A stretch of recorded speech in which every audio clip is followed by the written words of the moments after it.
सखेति गोविन्द दामोदर माधवेति हे कृष्ण हे यादव हे सखेति गोविन्द दामोदर माधवेति हे कृष्ण हे यादव हे सखेति गोविन्द दामोदर माधवेति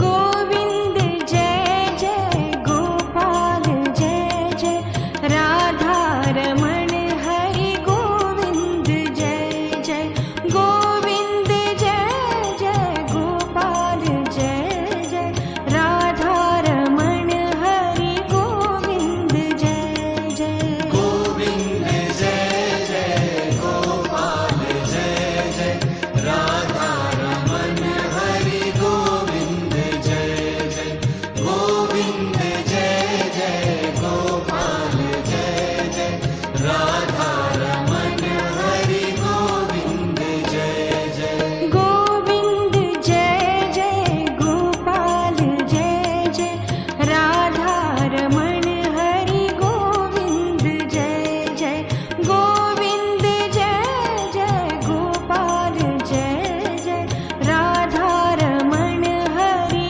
गोविन्द जय जय गोविन्द जय जय गोपाल जय जय राधा रमण हरि गोविन्द जय जय गोविन्द जय जय गोपाल जय जय राधा रमण हरि गोविन्द जय जय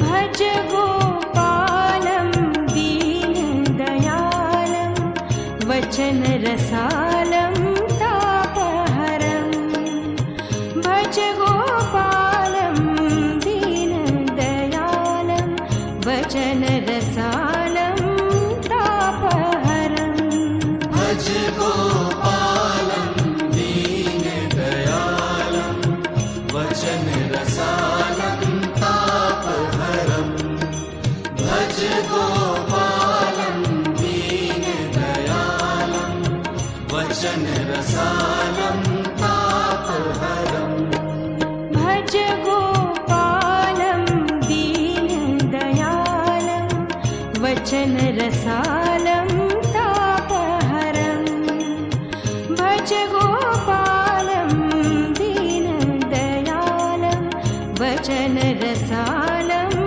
तापहरं भज गोपालं दीनदयालं वचन रसालं तापहरं भज गोपालं दीनदयालं वचन रसालं तापहरम्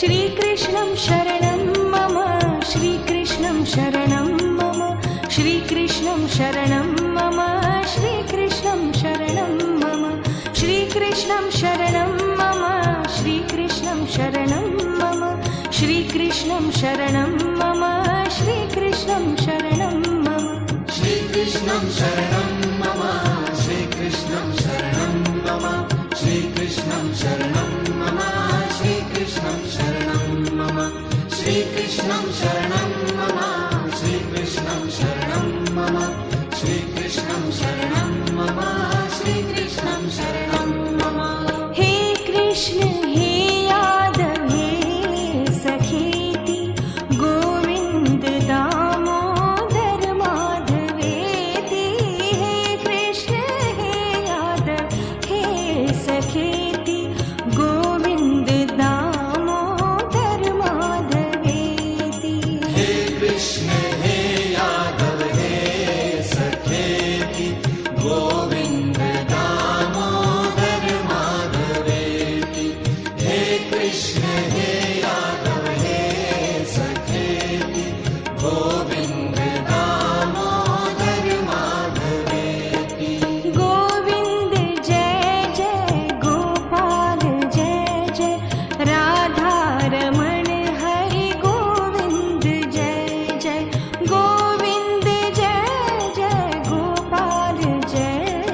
श्रीकृष्णं शरणं मम श्रीकृष्णं शरणं मम श्रीकृष्णं शरणं मम श्रीकृष्णं शरणं मम श्रीकृष्णं शरणं मम श्रीकृष्णं शरणं मम श्रीकृष्णं शरणं मम श्रीकृष्णं शरणं मम श्रीकृष्णं शरणं मम श्रीकृष्णं शरणं मम श्रीकृष्णं शरणं मम श्रीकृष्णं शरणं मम श्रीकृष्णं शरणं मम श्रीकृष्णं शरणं मम श्रीकृष्णं शरणं मम श्रीकृष्णं शरणं मम हे कृष्ण हे यादव हे सखेति गोविंद दामोदर माधवेति हे कृष्ण हे यादव हे सखेति गोविंद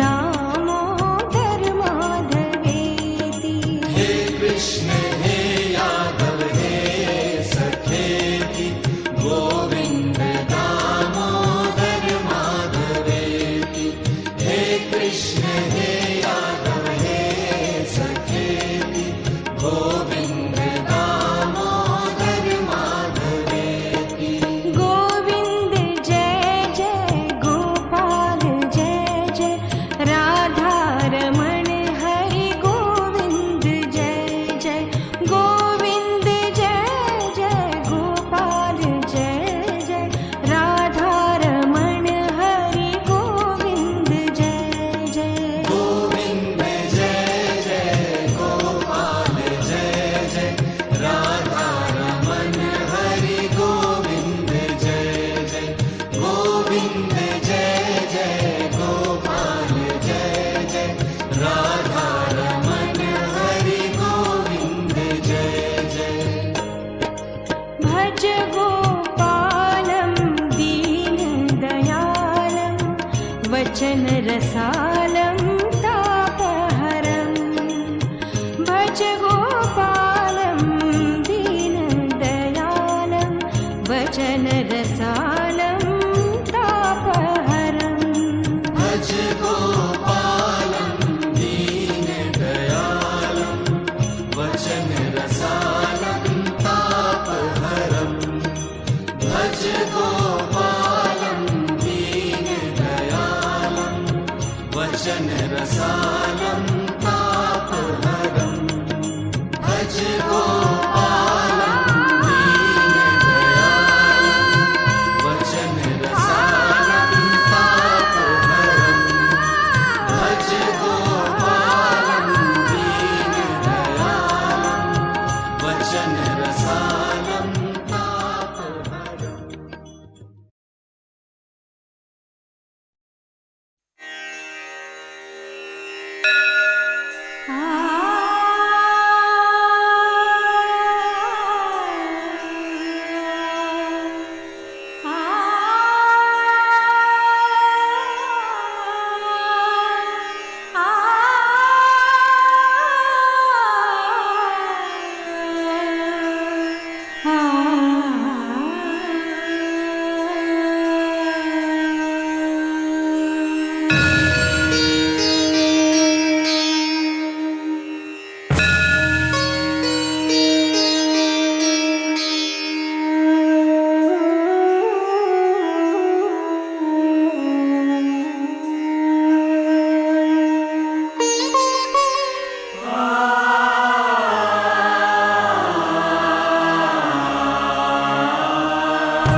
श्याम का नाम।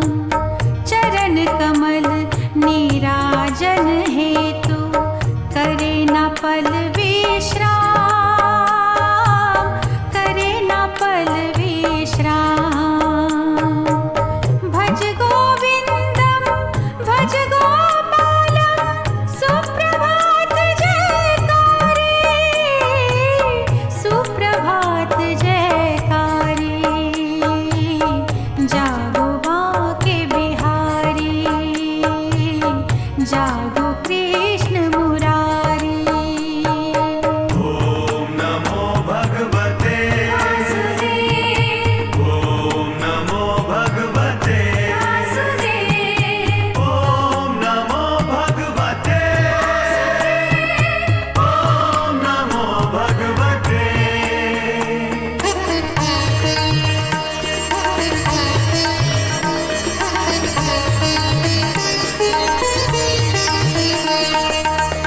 अंधकार की छट गई माया, भोर भई नंदलाल, भोर भई नंदलाल। मात यशोदा लेके बलैया, बोले उठो गोपाल, मेरे प्यारे लाल। ग्वाल बाल सब धेनु पुकारे, जागो पालनहारी, जागो पालनहारी। जागो बांके बिहारी, जागो कृष्ण मुरारी। ओम नमो भगवते ओम नमो भगवते ओम नमो भगवते वासुदेव।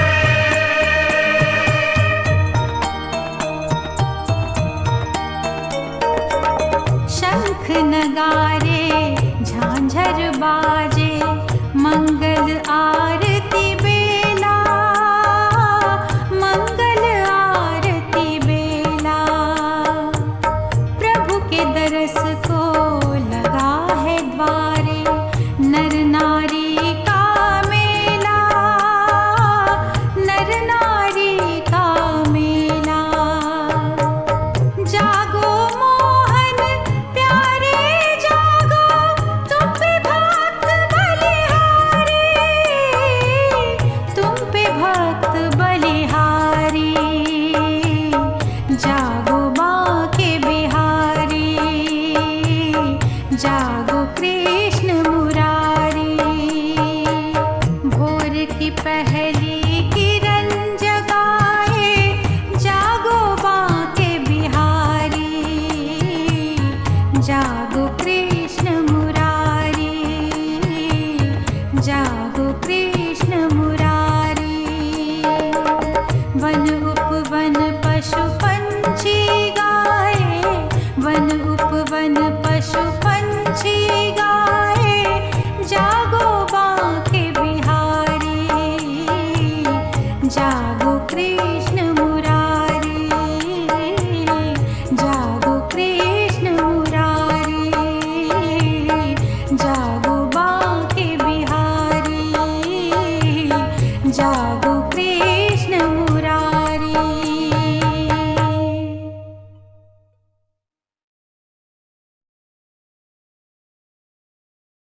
श्री गुरु चरण केवल भगति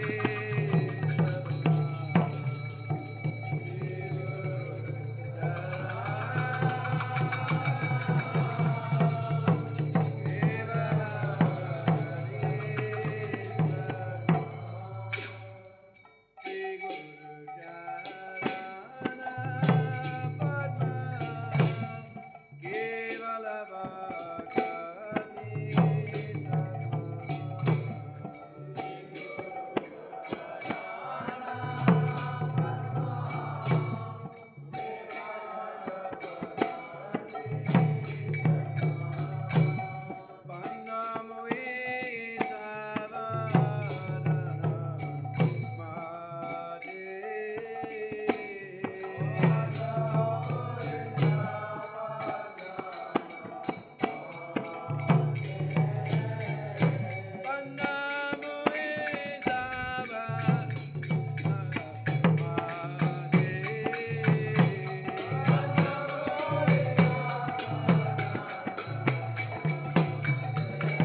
जय यशोदानंदन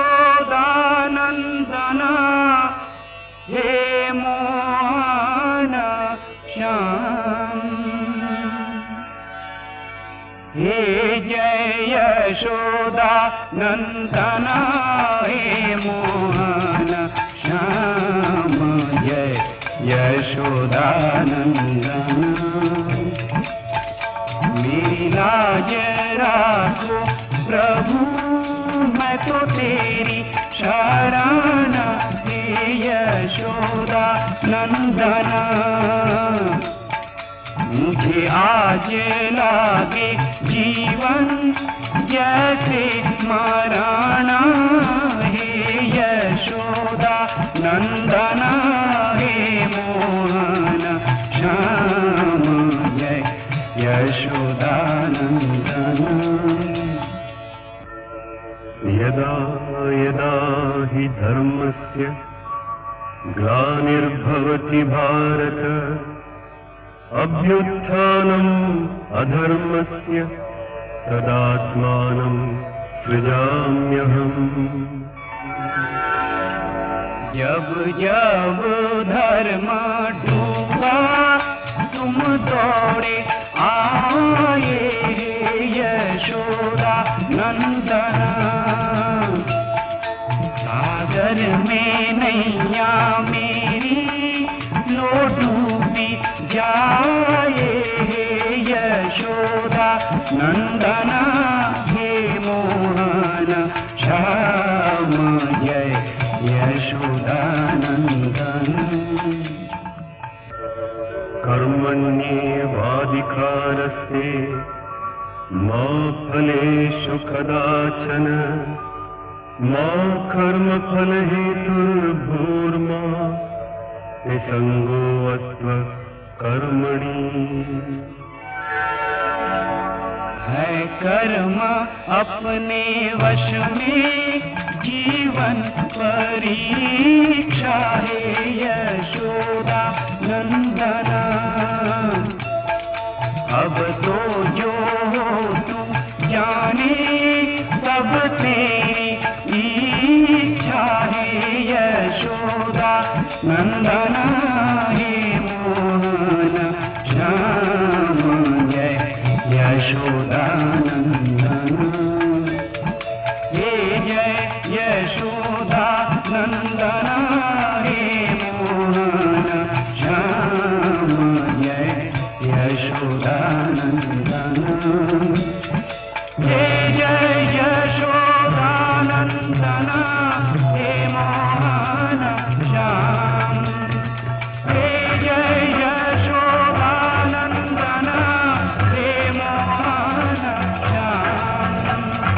हे जय यशोदानंदन हे मोहन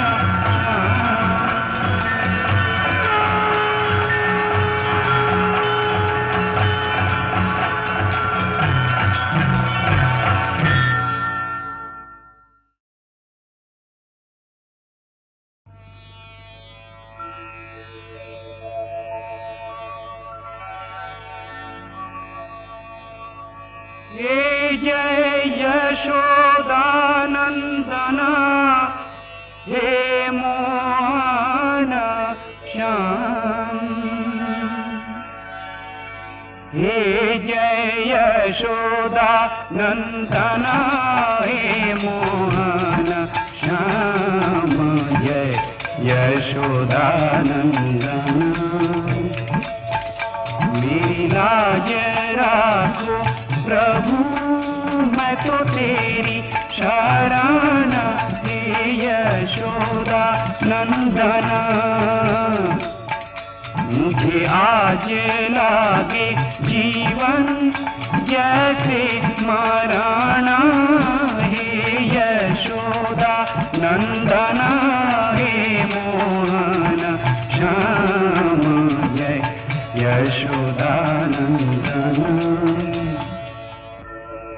यदा यदा हि धर्मस्य ग्लानिर्भवति भारत अभ्युत्थानम् अधर्मस्य तदात्मानं सृजाम्यहम् जब जब धर्म डूबा तुम दौड़े आए यशोदा नंदन सागर में नैया मेरी लो डूबी जाए यशोदा नंदन हे मोहन श्याम जय यशोदानंदन कर्मण्येवाधिकारस्ते मा फलेषु कदाचन मा कर्मफलहेतुर्भूर्मा निसङ्गोऽस्त्व कर्मणि है कर्म अपने वश में जीवन परीक्षा है यशोदा नंदन अब तो जो तू जाने सब तेरी इच्छा है यशोदा नंदन हे मोहन श्याम जय यशोदानंदन हे जय यशोदानंदन हे मोहन श्याम जय यशोदानंदन हे जय यशोदानंदन हे मोहन श्याम हे जय यशोदानंदन हे मोहन श्याम हे जय यशोदानंदन हे मोहन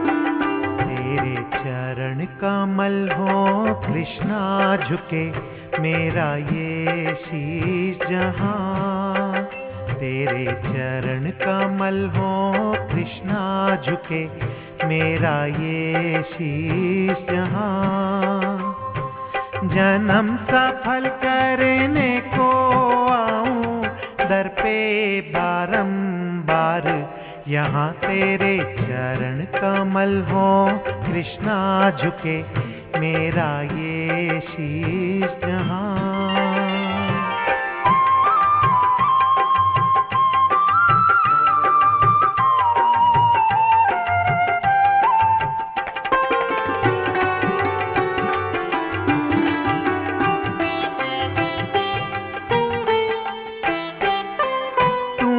गगरी फोड़ी की है चोरी ब्रिज ग्वालन के माखन की तेरे सुना के बांसुरिया की सुध बुध छीनी ग्वालन की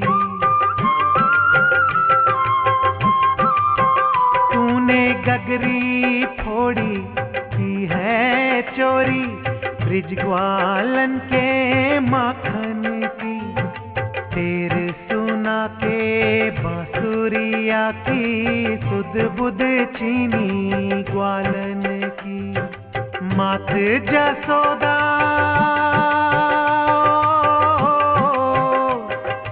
मात जसोदा को छल करके तूने दिखाई लीला यहाँ जन्म सफल करने को आऊं दर पे बारंबार यहाँ तेरे चरण कमल हो कृष्णा झुके मेरा ये शीश जहां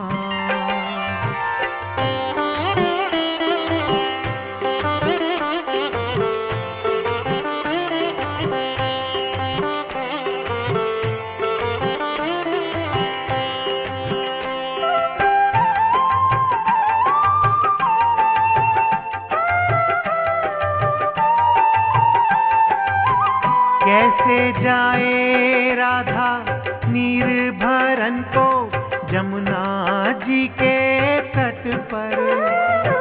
निस दिन छेड़े कृष्ण कन्हैया क्या तट क्या पन घट पर।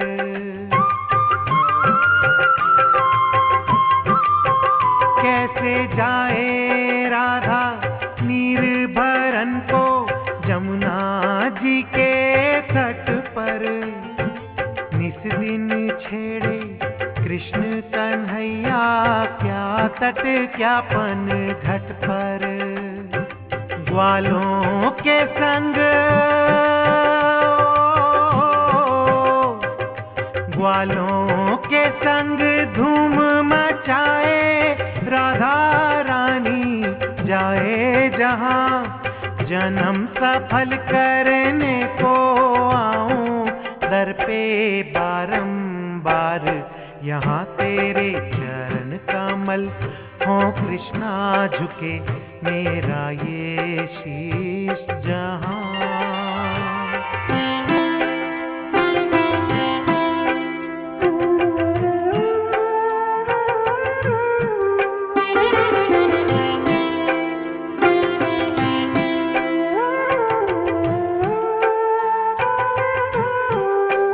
तेरे कारण राधा हुई दीवानी जपती तेरी माला।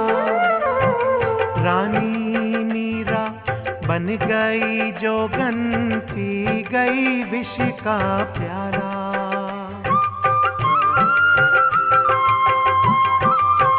तेरे कारण राधा हुई दीवानी जपती तेरी माला। रानी मीरा बन गई जोगन पी गई विष का प्याला। बिन नैनों के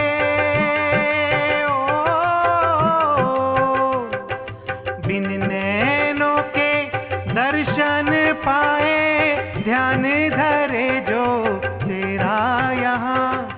जन्म सफल करने को आऊं दर पे बारंबार। यहाँ तेरे चरण कमल हो कृष्णा झुके मेरा ये शीश जहां। तेरे चरण कमल हो कृष्णा झुके मेरा ये शीश जहां। जन्म सफल करने को आऊं दर पे बारंबार। यहाँ तेरे चरण कमल हो कृष्णा झुके मेरा ये शीश जहां। तेरे चरण कमल हो कृष्णा झुके मेरा ये शीश जहां।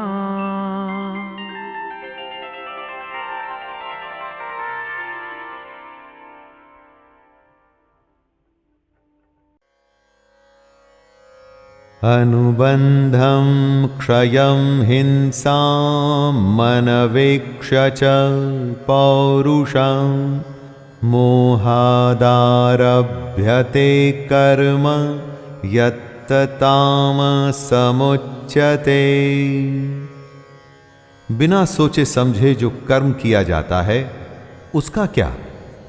जिस कर्म को करते हुए उसके परिणाम के बारे में नहीं सोचा जाता, जिस कर्म में यह नहीं सोचा जाता कि कितनी हिंसा होगी और क्या उस कर्म को करने में कर्ता का सामर्थ्य भी है, ऐसे कर्म को तामसिक कहा जाता है। तामसिक कर्म अज्ञान से शुरू होता है। सोच और समझ का जिन कर्मों में एकदम अभाव होता है वो कर्म तामसिक माना जाता है। तमोगुण से जो कर्म होते हैं वो तामसिक कर्म होते हैं। इसलिए दोस्तों, अगली बार जब आप कुछ भी करें तो पहले सोचिएगा कि आपका कर्म कौन सी श्रेणी में आता है।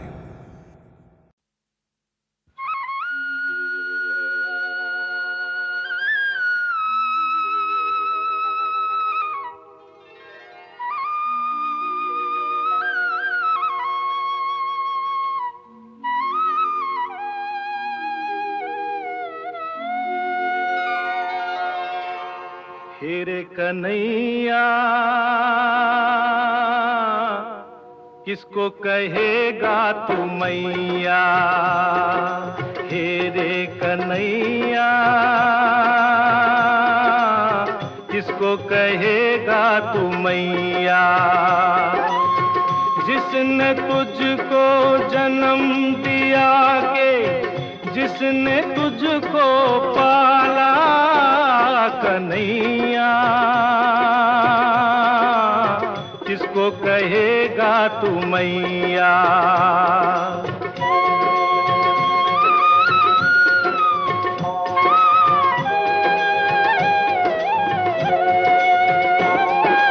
मानी मान्यताएं और देवी देव पूजे, पीर सही देव की ने।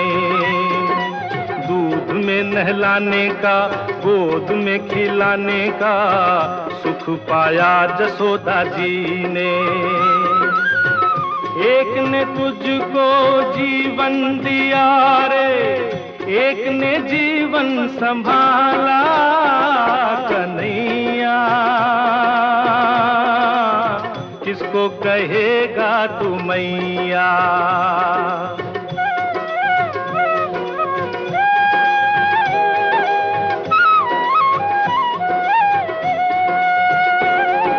मरने के डर से भेज दिया घर से देवकी ने रे गोकुल में। बिना दिए जन्म जसोदा बनी माता, तुझको छुपाया आंचल में। एक ने तन को रूप दिया रे, एक ने मन को ढाला कन्हैया, किसको कहेगा तू मैया।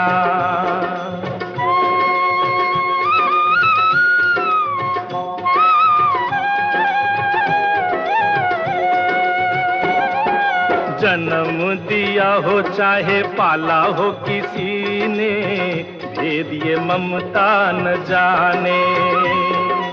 कोई भी हो जिसने दिया हो प्यार माँ का, मन तो माँ उसी को माने।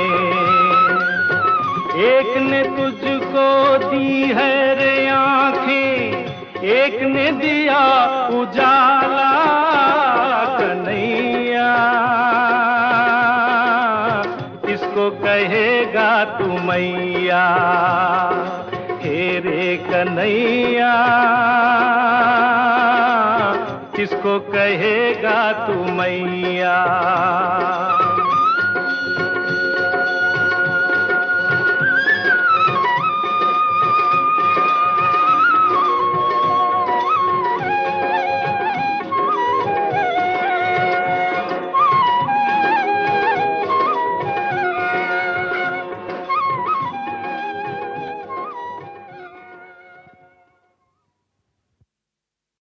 The whole philosophy here is on action, action by which you train and discipline your energies, you bring good to the world, and you achieve real peace and fulfillment within. So that man-centered in work is the main theme of the Bhagavad Gita, and in this third chapter we are dealing with the entire philosophy of work. This will be continued in other chapters as well, but the main philosophy is given to us in the second and third chapters. Niyatam guru karmatvam karmajyayo hyakarmanaha sharira yatrabhijate na prasidhyeta karmanaha. The previous sloka said, when you discipline the sense organs with a disciplined mind and engage them in good action for the good of all, what a beautiful spiritual life it is. You are a highly disciplined individual. With a disciplined mind you are working. Through that work you attain peace of mind within, fulfillment within, also bringing good to the world outside. This kind of a disciplined pursuit is what is highly commended. Herbert Spencer was a great British philosopher and sociologist in the last century and beginning of the present century. His books on principles of sociology are well known. In these books, he says, what we want is a combination of philanthropic efficiency and philosophical calmness. That is exactly the philosophy we get in the Gita in these two chapters, philanthropic efficiency and philosophic calmness. यज्ञार्थात् कर्मणोऽन्यत्र लोकोऽयं कर्मबन्धनः तदर्थं कर्म कौन्तेय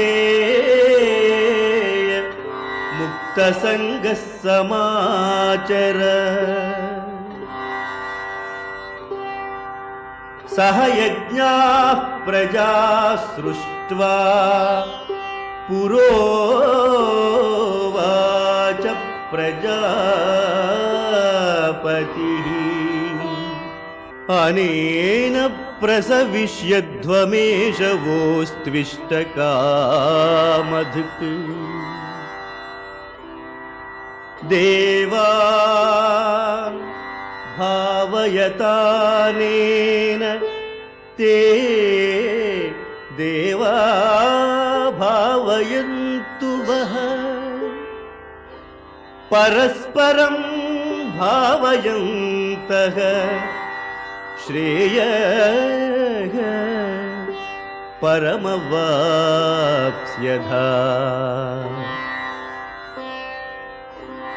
इष्टान् भोगान् हि वो देवा दास्यन्ते यज्ञभाविताः तैर्दत्तानप्रदायैभ्यः यो भुङ्क्तेस्तेन एव सः यज्ञशिष्टासिनः सन्तो मुच्यन्ते सर्वकिल्बिषैः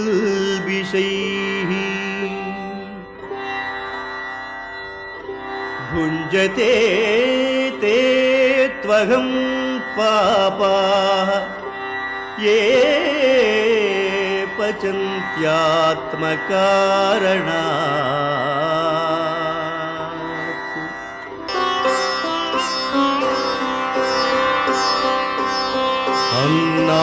अन्नाद्भवन्ति भूतानि पर्जन्यादन्नसम्भवः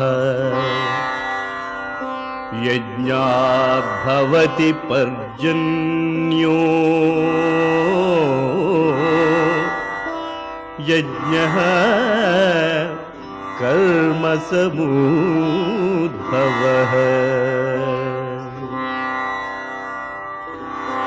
कर्म ब्रह्मोद्भवं विद्धि ब्रह्माक्षरसमुद्भवम्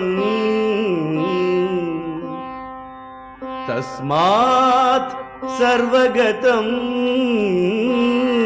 ब्रह्म नित्यं यज्ञे प्रतिष्ठितम् एवं प्रवर्तितं चक्रं नानुवर्तयति यः अघायुरिन्द्रियारामो मोहं Partha सजीवति.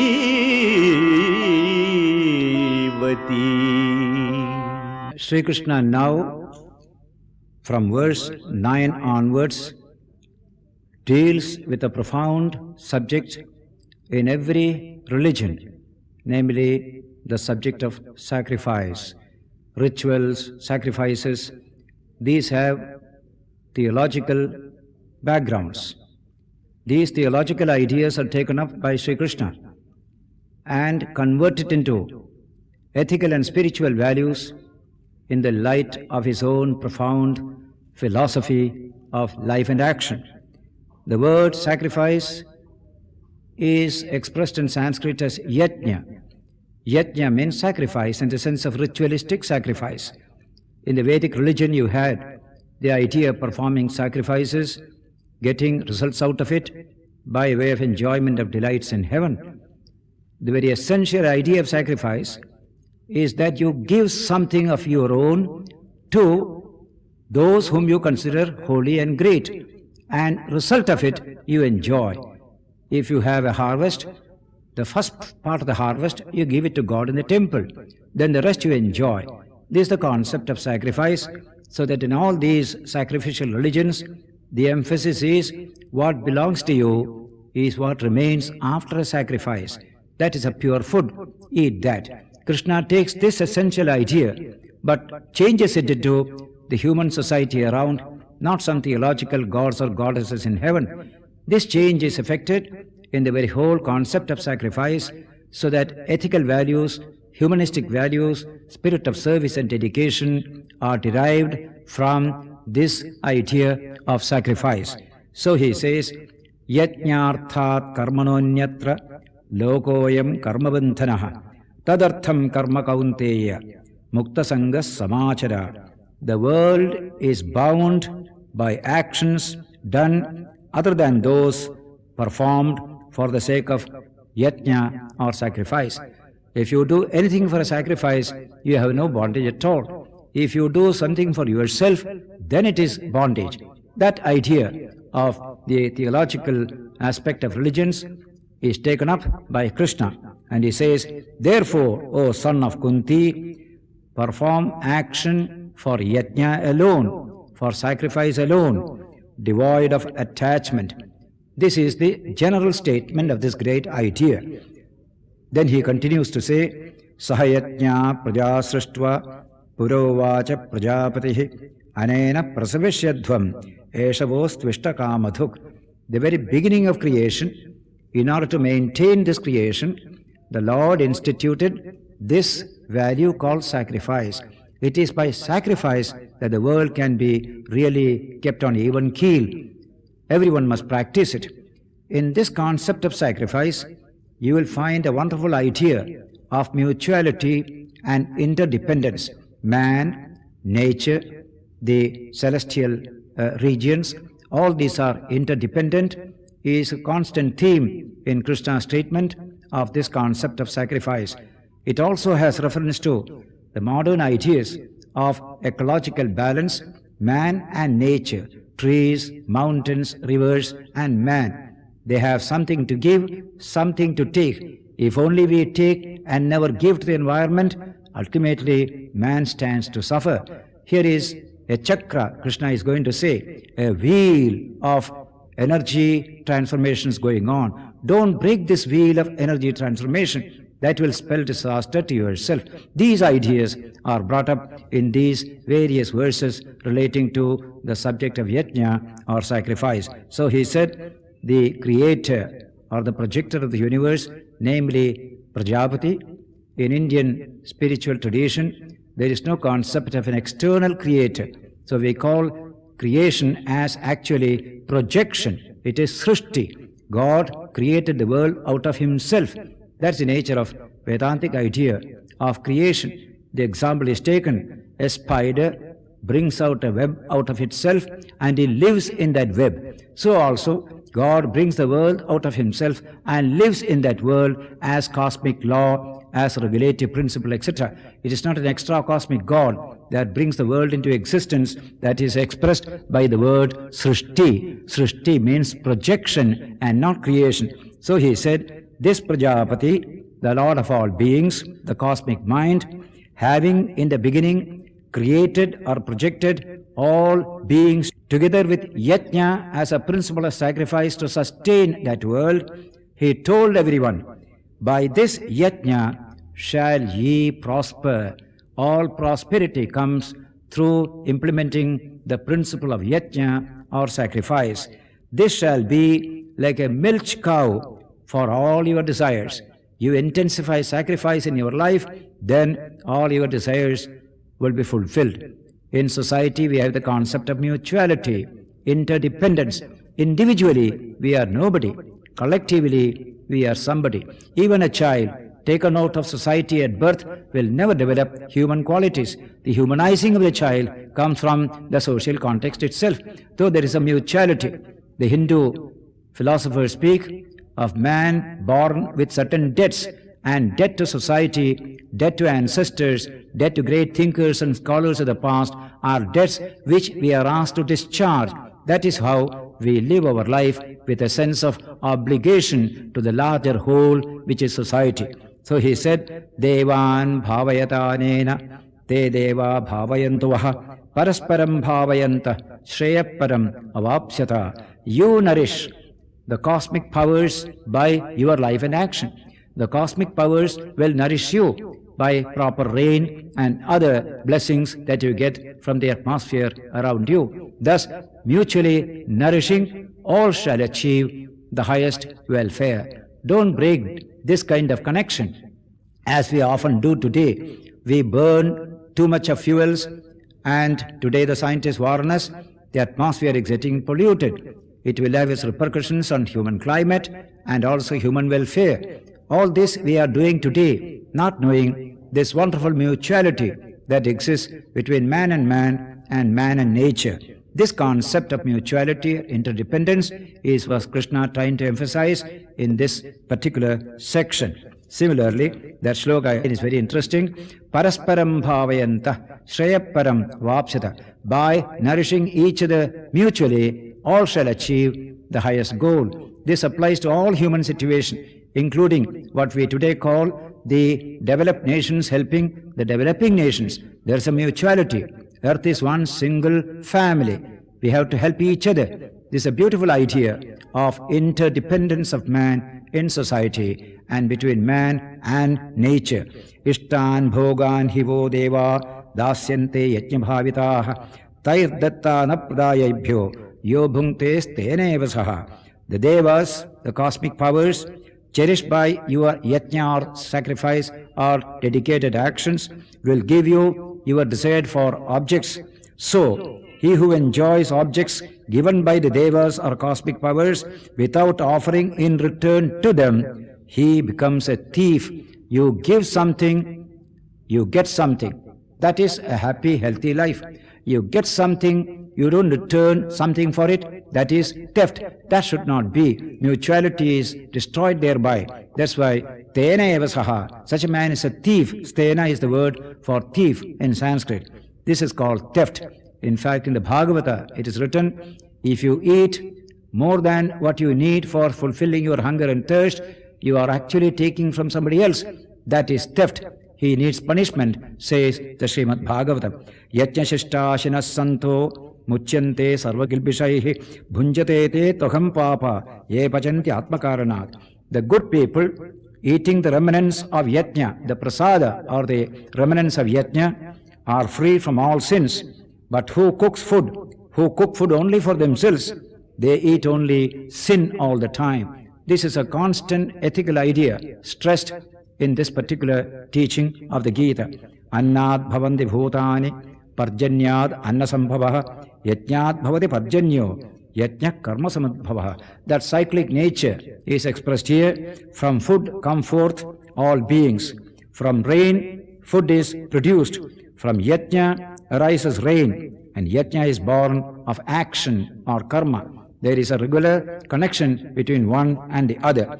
Karma brahmodbhavam vidhi, brahma akshar samadbhavam, tasmat sarvagatam brahma, nityam yajne pratishthitam. No karma or action to have arisen from the Veda from the imperishable.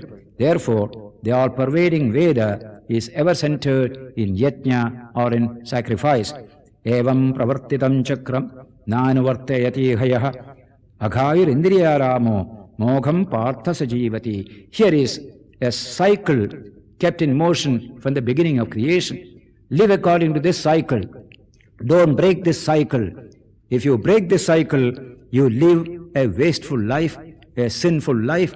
That's what man does through over-desire, over-ambition. We break this cycle, destroy the ecological balance, and man comes to grief thereby. Therefore he said, he who follows not this wheel, thus set revolving. It's a wheel, just like recycling of waste, we say today. How much of waste is accumulated? Recycle. That's a beautiful idea. Why should there be waste at all?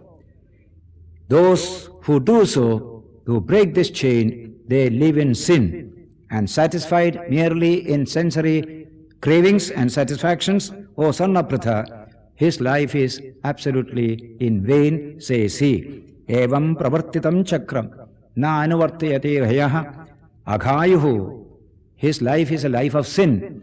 Indriyaramo, he is delighting in the senses. And today every one of these sentiments applies to modern civilization. And over technology, just pandering to man's cravings and vanities, we destroy animals, we destroy birds, just to eat their flesh, just to use their horns, just to use their feathers for beautifying our hairs. We destroy the whole ecology about us. Why do we do so? Because of inordinate cravings, unchecked cravings for sensual satisfactions. Thus, man destroys nature, ultimately gets destroyed himself. Violated nature violates man in the end. This is the warning given by Krishna in this section of the Gita.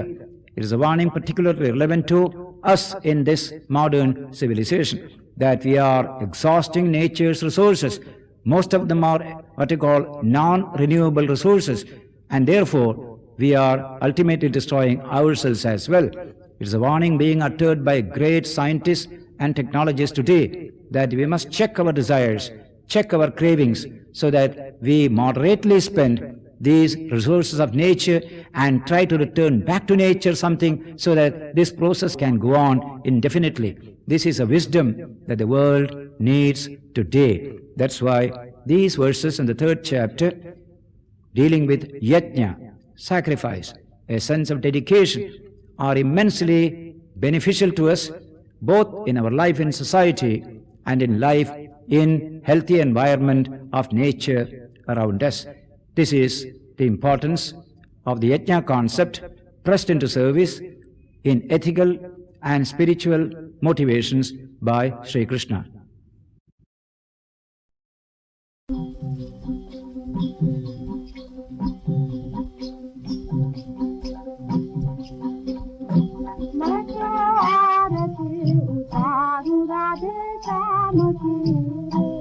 मैं तो आरती उतारू राधे श्याम की रे, राधे श्याम की रे, मुक्ति धाम की रे, राधे श्याम की रे, मुक्ति धाम की रे। मैं तो आरती उतारू राधे श्याम की रे, मैं तो आरती उतारू राधे श्याम की रे।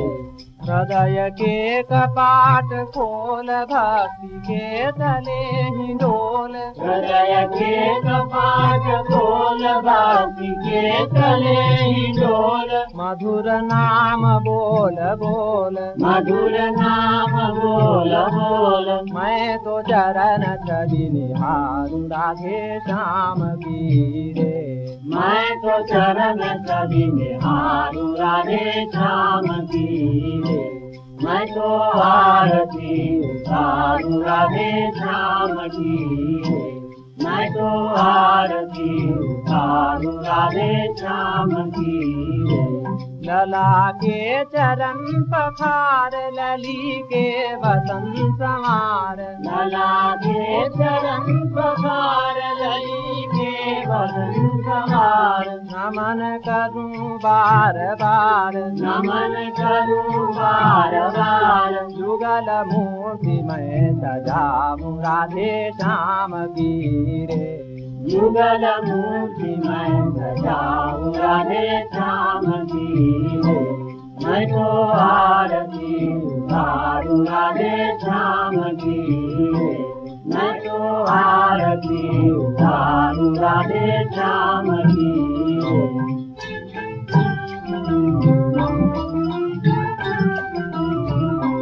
मैं तो आरती उतारू राधे श्याम की रे, मैं तो आरती उतारू राधे श्याम की रे।